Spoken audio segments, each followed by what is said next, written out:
misteri angka 666 dan antikristus. Fenomena angka 666 selalu memberikan ketakutan dan kekhawatiran sendiri bagi kita. Benarkah ketakutan itu sebenarnya dikatakan di dalam Alkitab? Dan juga siapakah tokoh antikristus yang selama ini banyak orang mengira-ngira dan mengaitkannya dengan orang-orang tertentu? Mari kita temukan jawabannya bersama dalam diskusi kita kali ini. Bersama saya di studio telah ditemani oleh Bapak Pendeta Netsen. Shalom Pak Netsen. Shalom Yunita. Dan juga tentunya narasumber kami yang terkasih, yaitu Bapak Pendeta Bigman Sirait, yang akan mengupas tuntas setiap permasalahan atas fenomena yang terjadi. Shalom Pak Bigman. Shalom Yunita. Saudara-saudara, anam, bahkan seringkali menjadi pengulasan yang terlalu ribet begitu ya. Seakan-akan mau mencari kode buntut, besok mau mesti napang nomor berapa. Sebetulnya Alkitab ngomong apa sih? Muncul satu kali di Alkitab, tapi beritanya itu luar biasa. Yang bolak-balik datang di Alkitab tentang cinta kasih, tentang hidup sungguh melayani. Malah nggak muncul. Ya seminarnya itu kok nggak ini. Nggak banyak begitu. Tetapi kalau sudah anam-anam, banyak banget. Why? Apapun yang bersifat misteri dan sulit dipertanggungjawabkan menjadi sensasi yang bisa ditumbuh kembangkan. Hati-hati. Apa kata Alkitab? Nah, mari kita akan baca bagian ini. Namun sebelumnya kita berdoa. Minta Pendeta Netsen pimpin doa ya. Bapak, terima kasih untuk kesempatan diskusi kita kali ini Tuhan. Tuhan tolong pimpin dan sertai di dalam setiap diskusi kami. Kiranya kami membawa kemuliaan nama-Mu dan sesuai apa yang Kau kehendaki. Dalam nama Yesus Kristus, Juru Selamat kami yang hidup. Amin. Pendeta Netsen tolong baca Wahyu pasal 13 ayat 11 sampai 18. Wahyu 13 ayat 11 sampai 18. Demikian firman Tuhan. Dan aku melihat seekor binatang lain keluar dari dalam bumi dan bertanduk, dua sama seperti anak domba, dan ia berbicara seperti seekor naga. Dan seluruh kuasa binatang yang pertama itu dijalankannya di depan matanya. Ia menyebabkan seluruh bumi dan semua penghuninya menyembah binatang pertama, yang luka parahnya telah sembuh, dan ia mengadakan tanda-tanda yang dahsyat. Bahkan ia menurunkan api dari langit ke bumi di depan mata semua orang. Ia menyesatkan mereka yang diam di bumi dengan tanda-tanda yang telah diberikan kepadanya untuk dilakukannya di depan mata binatang itu. Dan ia menyuruh mereka yang diam di bumi supaya mereka mendirikan patung untuk menghormati binatang yang luka oleh pedang, namun yang tetap hidup itu. Dan kepadanya diberikan kuasa untuk memberikan nyawa kepada patung binatang itu, sehingga patung binatang itu berbicara juga dan bertindak begitu rupa, sehingga semua orang yang tidak menyembah patung binatang itu dibunuh. Dan ia menyebabkan sehingga kepada semua orang, kecil atau besar, kaya atau miskin, merdeka atau hamba, diberi tanda pada tangan kanannya atau pada dahinya, dan tidak seorang pun yang dapat membeli atau menjual selain daripada mereka yang memakai tanda itu, yaitu nama binatang itu atau bilangan namanya. Yang penting di sini ialah hikmat.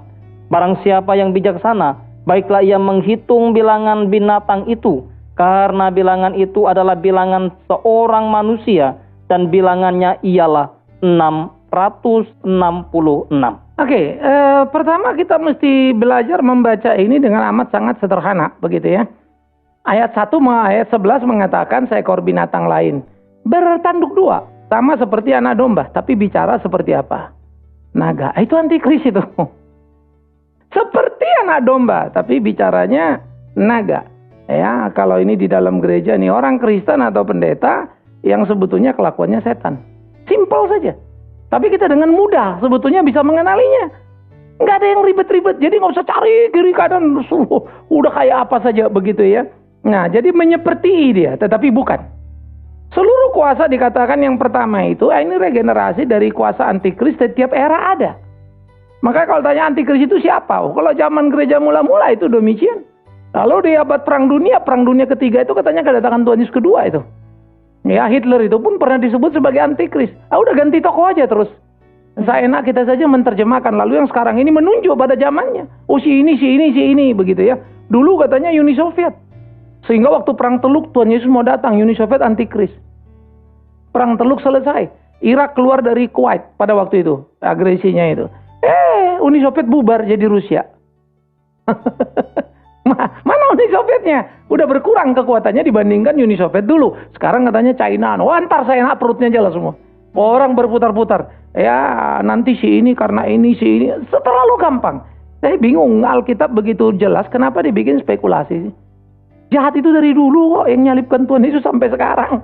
Ya kenapa pusing begitu? Ya. Nah jadi ini harus berhati-hati dulu. Kalau orang berkuasa, ya kaisar bisa berkuasa. Orang hebat kalau dokter sudah menemukan komputer dan segala macam, jantung separuh dibuat pun bisa. Nanti jantung buatan bisa. Ya. Jadi saya ini kan pasang klep, pasang ICD begitu ya. Saya ngomong dong sama dokter, saya bilang, wah Pak Bigman sekarang mah kalau you punya jantung rusak aja, udah ada nih, ini ditunjukin alatnya. Pakai baterai. Saya bilang kalau pakai ini, ya udah bypass semua itu yang sakit-sakit kagak ada lagi gitu. Gila kita bilangnya. Ini manusia mau kemana nih? Tapi baterainya masih agak besar, lama-lama akan mengecil lalu di dalam. Kalau ini kan sebagian masih keluar gitu.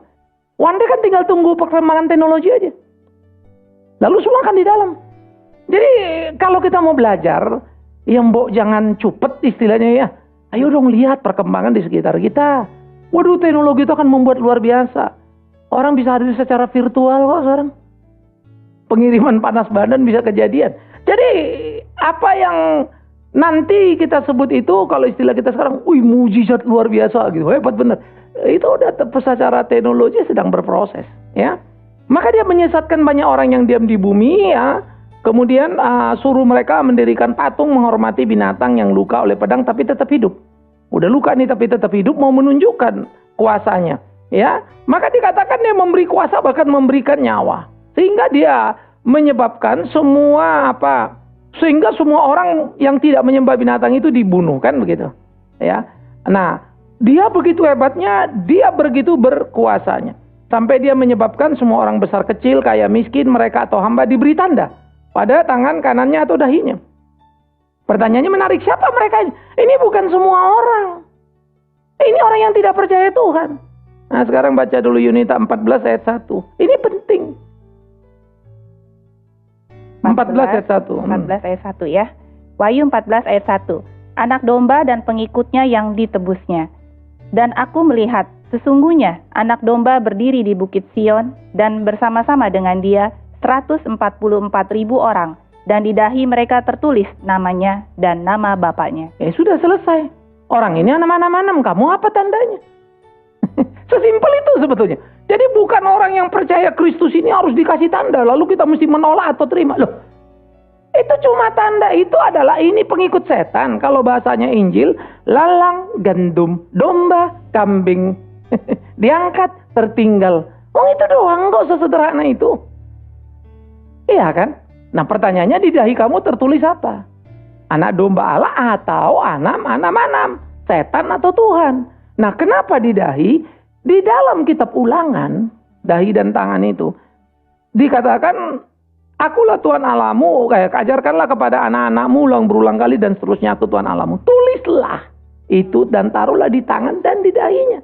Maka kalau kita pergi di Israel itu ada orang seperti pakai kulit spiral begitu ya. Tefilin itu bukan? Ya, itu ya ditaruh lagi di sini. Kan ada dua tuh ya, di sini satu, taruh di sini satu. Jadi sekarang tandanya itu adalah anak Taurat berubah menjadi tanda anak setan. Tetapi yang anak Tuhan tetap saja di dahinya tertulis anak domba Allah. Jadi nggak ada itu anak domba Allah disuruh pasang anak mana-mana. Ini penyesatan. Namanya itu kamu membangga-banggakan, membesar-besarkan setan. Lalu yang takut pada setan dan percaya, ya saya akan bilang kamu pengikut setan. Jangan lupa setan sudah dikalahkan Kristus di atas kayu salib. Jangan lupa Yohanes mengingatkan di dalam 1 Yohanes. Roh di dalam kamu lebih besar dari roh dalam dunia ini. Bagaimana mungkin orang Kristen ditakuti dan ketakutan? Jadi kalau baca ini nggak boleh berhenti. 14-nya juga baca tuh. Saya bersyukur sudah 2 kali mem-PA-kan ini dalam 2 kelompok PA saya. Papa PA Wahyu. Begitu sudah selesai PA Wahyu semua bilang, aduh indah ya. Selama ini kita ngeri kalau mau PA Wahyu gitu kan. Dengan takut-takut mau masuk. Begitu baca tuntas clear kok. Sederhananya setengah mati. Saya sangat suka kitab Wahyu. Janji kepada gereja. Di tengah kesulitan, kesusahan, Tuhan tetap pegang. Tuhan tetap jaga. Ini dia. Karena aniaya melulu nih kan. Berat, sulit gitu ya. Nah, baru dikatakan tidak seorang pun dapat menjual, membeli selain dari yang memakai tanda itu, nama binatang itu, atau bilangan namanya. Ada tekanan kepada murid Kristus. Yes. Tapi jangan kau pikir Tuhan gak bisa kasih kamu makan. Nah, ini terjadi pada orang di Smyrna. Di pasal 2. Wahyu. Mereka itu dikatakan, aku tahu kemiskinanmu, kesusahanmu. Namun yang kau kaya. Apa yang terjadi? Smyrna itu dibangun kaisar, patung kaisar Tiberius. Suruh nyembah, mereka gak mau. Akhirnya orang-orang Yahudi loh ini, yang menyebut saudara ini yang sebetulnya satu Tuhan ini, malah kerjasama sama ini menfitnah orang-orang Kristen sebagai calon pemberontak. Lalu dikucilkan, isolasi politik. Jadi kalau orang Kristen mau beli, tidak boleh ada yang jual. Kalau orang Kristen mau jual, tidak boleh beli. Siapa yang bertransaksi dengan orang Kristen, tangkap. You bisa bayangkan orang Kristen mau kerja keras pun, bagaimana mereka nggak miskin? Dimiskinkan. Gak salah dijeblosin penjara. Tapi mereka tetap setia. Itu Kristen. Kalau kamu takut nanti nggak makan nggak, wah, kamu Kristen apa enggak sih? Wong Yesus Tuhanmu aja mati disalib, Rasul itu jeblosin penjara. Ini jadi hati-hati ya, pikiran ini yang saya selalu bilang cara setan berbaju putih. Nah ini repotnya ini. Setan itu masukin pikiran ini lewat yang pakai jubah putih ini. Manis-manis kelihatannya. Ya, tapi sebetulnya akhirnya merontokkan iman yang harusnya dibangun gitu ya. Jadi ini harus hati-hati. Nah itulah tandanya. Maka di dalam Ibrani pasal 10 ayat 35 pun mengisahkan orang Kristen tidak boleh kaya, dirampok. Maka Ibrani 10 ayat 35 bilang, aku melihat kamu dirampok ya, hartamu. Namun kamu tetap bersuka cita karena kamu percaya punya harta di sorga. Dulu kamu Kristen, punya harta, dirampas karena kamu Kristen. Antipati terhadap Kristen itu gila tuh. Makanya Rasul itu diuber terus. Begitu juga orang-orang kaya yang ikut Yesus, yang ikut jalan Kristus jadi Kristen, dirampas. Kenapa orang Kristen sekarang cengeng? Itu aneh itu. Kamu ini sebetulnya ngerti Alkitab, cinta apa enggak sih? Kan gitu. Dan Yesus pun udah bilang kalau mau ikut aku sangkal diri, pikul salib. Kemudian yang terakhir, yang penting di sini adalah hikmat. Barang siapa bijaksana, baiklah dia menghitung apa? Bilangan binatang itu, perhatikan ya. Menghitung bilang, karena apa? Bilangannya bilangan seorang manusia. Clear amat kok. Perhatikan baik-baik. Ini nggak usah ditafsir macam-macam dah. Bilangannya bilangan seorang manusia. Dan bilangannya itu apa? 666.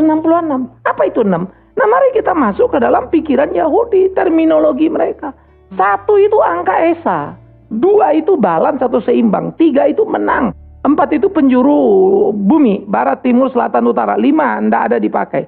6 manusia yang diciptakan hari ke-6 jatuh dalam dosa. Maka 6 adalah manusia dan fail. Kamu takut sama manusia gagal sampai 3 kali ditekankan kan? Loh ini kamu kok kelewatan. Kalau di sana ada kata menghitung itu maksudnya apa tuh Pak? Menghitung. Supaya kamu tahu. Ini cuma manusia, dikasih tahu lah. Siapa manusia ini? 6 aja kok. Jadi orang yang penerimanya ini, penerima surat, langsung tahu. Nggak usah takut lah. Masa kamu takut sama manusia? Maka 14 ayat 1 datang. Di dahinya tertulis anak domba Allah. Mereka yang ikut Kristus. Nah, jadi memang pada waktu itu jangan lupa dong. Yohanes kan dibuang di Patmos. Oleh perintah kalau beberapa orang menafsir itu dan kaisar. Tampaknya eranya Kaisar Domitian. Yang memang secara sistematik menghabisi orang-orang Kristen. Murid dari Yohanes namanya Polikarpus. Itu dibunuh di Smyrna. Dibakar hidup-hidup. Jadi ya kalau kita membaca semua baik-baik. Clear. Nah jadi 6 itu angka manusia tuh. Gagal. 7 itu sempurna. 7 meterai taruh 7 sangkakala. Karena hari ke-7 Tuhan istirahat itu ya. Istilahnya sabat itu. Nah jadi itu. 8 oktagonal jarang dipakai. Biasanya buat arsitektur saja. Tapi meaning no. 9 juga tidak. 10. 10, 100, beribu-ribu berlaksa-laksa. Ya, itu artinya bulat, genap, banyak. Ya. Nah, nanti kemudian kalau 9 itu banyak yang bilang mulia 3 kali 3. Tidak perlu terlalu menafsir menurut terminologi kita lah ya. 11 nggak ada, 12 itu kalau PL menuju suku, kalau PB menuju rasul. Simpelnya setengah mati. Maka ada 144.000 orang diselamatkan. Nah satu waktu kita ngomong itu. Dari mana itu? Selidiki 47 sampai pasal 14 itu. di pasal berikutnya. 144.000 itu berasal dari 12 kali 12 kali 1.000. 12 PL, 12 PB, 1.144.000. Artinya banyak orang percaya dari PL maupun PB yang diselamatkan. Itu janji indah itu. Bukan 144.000 hitung eksak. Kalau orang saksi kan percaya itu angkanya jumlah mereka. Saya pernah bilang, lo kasihan loh. Sekarang udah 144.000 tuh saksi. Orang Yahudi aja udah berapa? Tutuplah surga itu nanti kita pikir. Ya, oke. Ya baik Pak. Tadi mengenai tanda yang kita baca di Wahyu 13 ya. Kan kalau tadi Bapak bilang kan penyampaian kepada penganiayaan jemaat Smyrna. Berarti terjadi di mana saat itu umat Kristen itu dianiaya. Nah, kalau untuk mengatakan tanda itu tidak boleh transaksi jual atau beli, kalau kita ngomong pada saat abad modern ini, itu kira-kira tanda itu apakah simbol dari apa gitu kalau kita tarik di zaman modern ini? Sebetulnya itu yang saya bilang tadi, isolasi politik. Saya tidak enak lah nyebutkan politik di Indonesia ini ya. Itu pernah satu tokoh begitu anti dengan presiden di masa Orde Baru. Wah, dimatikan bisnisnya. Dimatikan bisnisnya. Siapa yang transaksi sama dia, ya urusan sama saya. Yuk, takutlah semua pengusaha. Mana mau? Kalau saya presiden, saya bisa matikan bisnis kalian. Gampang itu. Sebaliknya, saya bisa kasih kalian kursi yang empuk. Supaya bisnis kamu lancar. Berarti kalau pemerintah tidak takut akan Tuhan, itu sesuatu yang mengerikan juga. Loh, tidak perlu kamu bilang sekarang. Emang ada Hitler itu takut Tuhan. Maka tiap zaman selalu ada muncul orang begini. Bentuknya aja yang beda-beda. Ada orang jahat dengan membunuh orang lain. Ada orang jahat dengan mengikat dan menyumbat rezeki orang secara ekonomi. Dengan kekuasaannya. Tapi bisa juga dengan uangnya. Sekarang kamu mau dagang. Jualnya 10 perak. Saya bom aja kamu. Karena uang saya banyak kan. Saya taruh itu juga. Kamu 10, saya jual 7. Orang beli punya saya. Padahal modal itu nggak untung. Nggak apa-apa. Bahkan kalau perlu rugi. Mati kan kamu. Saya beli usahamu. Kan dagang kita banyak sekarang yang namanya kartel. Nah itu bagian hari-hari. Cuma ini lebih halus, ini nanti lebih kasar. Begitu aja. Kalau zaman dulu itu ya Smyrna itu kan mereka dipaksa untuk menyangkal imannya kan. Menyangkal iman iman Kristen ya. Justru kalau kamu nggak makan minum, supaya kamu makan minum ikut kelompok saya. Iya, dipaksa untuk menyangkal imannya. Ya, nah kalau dari abad modern ini, apakah ini berhubungan soalnya dengan pemasangan chip ya yang dikhawatirkan ada urusan oleh itu. Nggak ada chip itu. Kalau ada potato chips ada, boleh kau makan. Tapi kalau chip taruh yang benar saja lah. Karena kalau soal chip, anjing sudah pakai chips. Ikan arwana di Kalimantan Barat tidak bisa kelewat kalau tanpa chips. Nah itu pengenal. Karena itu mulai dibudidayakan supaya diprotek kan. Sehingga mana yang boleh dijual itu dikasih chips. Jadi suatu hari nanti di modern gitu di modern udahlah KTP-mu nanti juga chip. udah akan chip juga bisa dong, aja. Bisa saja. Itu teknologi. Kalau ini bukan teknologinya. Ini dibuatlah kamu untuk mengikuti tataran ukuran mereka. Kalau kamu nggak sebut dia Tuhan, nggak makan kamu. Waktu Kristen dikalahkan oleh komunis, Hitler berkuasa. Ini sangat sederhana. Ini dikasih roti anak-anak. Ditanya anak-anak dulu. Hei, siapa yang kasih makan? Tuhan apa komunis? Ya mereka bilang Tuhan dong. Oke. Ya tunggu aja minta sama Tuhan. Suruh doa anak-anak. Ya doa lah kan. Nggak datang-datang tuh roti. Tiap hari diindoktrinasi begitu. Siapa yang kasih makan? Hanya bilang coba bilang komunis. Komunis yang kasih makan. Oke. Datang rotinya. Waduh, di brainwash begitu dengan penderitaan luar biasa. Ya anak-anak mana sanggup. Semua orang akhirnya bilang roti siapa yang ngasih. Kalau nggak kamu nggak makan. Itu sederhana. Makanya saya bilang ya kalau kita belajar sejarah, ngerti peristiwa-peristiwa. Sebetulnya memalukan kita nggak ngerti. Berarti memahami 66 yang ditulis oleh Wahyu pasal 13 ini tidak bisa dilepaskan dari pengajaran pemahaman yang pasal-pasal misalnya surat kepada jemaat di 7 jemaat itu pasal dari Smyrna. Nah, tadi dikatakan juga bahwa simbol atau angka 66 ini hanya untuk menunjukkan kepada orang yang tidak percaya kepada Kristus, hanya untuk membedakan antara orang yang percaya pada Kristus dengan yang tadi Bapak katakan yang di dalam ayat yang ke-1 pasal 14. Nah, lalu dengan demikian kalau kita tarik kepada zaman sekarang, bagaimana kita bisa membedakan itu? Apakah kita bisa masih menggunakan tanda-tanda seperti begitu untuk melihat umat manusia. Jangan-jangan pusing dulu soal tandanya. Itulah yang saya bilang tadi. Ini Yohanes di Patmos di pembuangan, nulis surat ke jemaat. Perlulah rahasia-rahasiaan, surat kode maksudnya kan. Sama kayak zaman dulu itu kalau orang Kristen, dia Kristen sebelah kiri kanan nggak bilang kau Kristen, nggak ada itu. Dia gambar pakai tongkatnya di bawah ikan. Sebelah gambar lagi ikan berarti Kristen. Ketuk pintu pun ada kodenya kalau berapa kali ini sama Kristen nih gitu loh. Karena dalam tekanan dan pencarian habis-habisan. Ini lagi Kaisar Domitian. Itu dulu case. Yang kedua, kenapa dia sebut anam-anam? Untuk mau mengingatkan jemaat. Itu cuma manusia, jangan kau takut. Kalau kau takut, takutlah pada Tuhan. Wong setan aja kita dibilang nggak boleh takut, apalagi cuma manusia. Ada yang menarik nih Pak. Di dalam Alkitab itu angka 666 ini kan terdapat 2. Di kitab 1 Raja-Raja ternyata ada juga selain di kitab Wahyu. Iya. 1 Raja-Raja 10 ayat 14. Jadi itu mengatakan menunjuk kepada emas 666 talenta yang dikumpulkan oleh Raja Salomo. Iya. Nah, apakah ini mau menunjuk kepada pengertian kita akan mamon ya? Jadi mungkin nggak 666 itu juga membawa kita pengertian kepada mamon. Sedangkan ini mau sebesar apapun itu cuma panah itu aja. Makanya anam fana. Metera itu nggak ada yang 6, 7. Metera 7 sangkakala Allah. Nah jadi itu yang sebab saya bilang tadi, ngapain capek-capek tarik-tarik semua? Anam itu adalah manusia dan gagal. Salomo itu ngumpulin emas gagal itu. Salomo itu mengandalkan kuda Mesir sampai Tuhan marah sama dia. Berarti simbol kegagalan lah 666 hebat itu. Sesuatu yang sia-sia gitu. Gini, hebat tapi nothing. Kan hebat dong emas. Cuma 66 itu. Sedangkan uang itu kan kita pakai dan perlu untuk transaksi di dalam. Dan yang kedua, ada orang bilang hati-hati angka 66. Ini Alkitab kamu jumlah 66 kitab PLPB.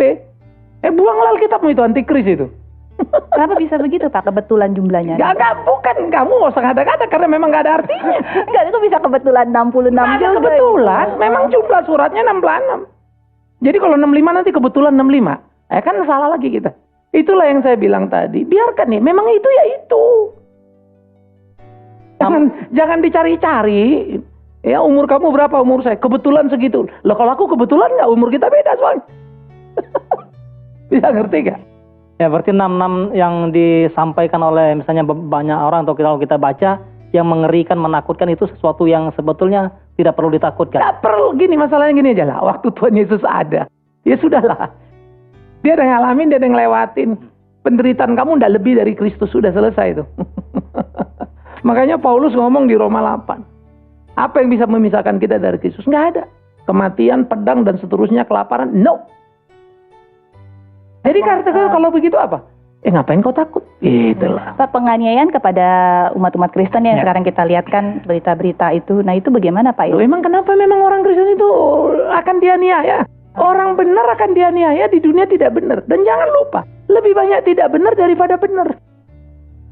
Nah, itu sebab kamu di gereja saja pun, mau sungguh-sungguh, pasti kamu teraniaya. Karena lebih banyak yang nggak sungguh-sungguh. Hanya bentuk aniaya itu, yang beda secara fisik saja. dan secara... Yes. Makanya kita bilang, coba kamu jujur di kantor, lapor ke KPK, menteri ambil, habis kamu. Karena kamu yang lapor. Lalu yang lain bilang, dasar lo penjilat apa. Loh kita ngelapor bener kok dimusuhin. Karena yang lain jadi kehilangan rezeki. Biasa itu. Nah karena itulah. Bagi saya orang Kristen menjadi amat sangat aneh. Seakan tidak mengenal Kristus Tuhan. Semua pencobaan yang datang tidak melebihi apa. Sudah ngapain kau takut? Dan mengenai tadi tokoh anti Kristus sendiri. Berarti itu kan menuju kepada sebenarnya manusia itu sendiri. Gini, iya. Makanya Yohanes bilang. Antikris itu akan datang dan sudah ada. Orang selalu akan datang. Lu kalimat berikut baca dong. Dan sudah ada di dunia ini. Ya, jadi sejak dulu kala itu. Di dalam tiap zaman selalu ada. Nah, cuma nanti ini makin hebat, makin tenar, makin luar biasa. Mungkin itu aja ukurannya. Makin gila gitu kan. Sehingga dia makin hebat sekali begitu. Tapi itu akan mereka kepada tokoh yang lebih berkuasa atau bagaimana? Tidak sebetulnya. Lingkup kekuasaan itu begini loh. Dulu tidak ada negara sesuperpower Amerika. Tapi dulu tidak ada juga negara kerajaan sesuperpower misalnya Babel atau Persia pada zamannya. Atau Yunani, Roma yang besar sekali. Tapi kan semua era itu habis kan. Tinggal ganti pemain aja. Ya, Ya. sayang diskusi kita seru, tapi waktu tidak memungkinkan ya. Kita minta Pak Bima untuk menutup diskusi kita. Jangan menutup mata pada realita dunia yang kita jalani. Sejarah sudah mencatat dan menceritakan. Datang silih berganti, kerajaan besar jadi kecil, yang tak pernah dikenal, sekarang jadi terkenal.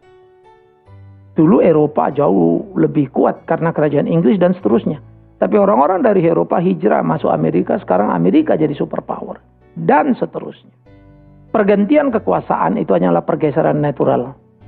Tetapi di antara kekuasaan-kekuasaan yang muncul itu, apakah ada orang yang percaya kepada setan? Yes, hidupnya nggak benar. Mereka lah yang kelak menjadi antikris, entah itu pribadi, entah itu negara, institusi, atau apapun namanya. Nah, mereka akan menekan anak-anak Tuhan. Anak Tuhan akan ditekan? Yes. Nggak dikasih makan? Yes. Ngeri dong, Pak. Tidak ada pencobaan melebihi batas kemampuan. Dan imanmu lebih besar dari roh di dunia ini. Dan sebelum kau sudah banyak gereja ngalami dan mereka menang.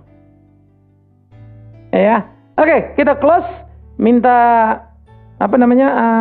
Yunita tutup dalam doa. Ya Bapak, terima kasih Tuhan atas diskusi kali ini. Kiranya Roh Kudus-Mu memimpin kami terus di dalam iman kami sampai akhir zaman ketika kami bertemu kembali dengan Engkau. Di dalam nama Yesus Kristus, Juru Selamat kami yang hidup. Amin. Amin. Demikianlah pemirsa diskusi kita kali ini. Teruslah belajar dan perlengkapi diri kita dengan kebenaran firman Tuhan, agar kita menjadi milik Kristus dan memiliki damai sejahtera apapun yang terjadi di akhir zaman akhir ini.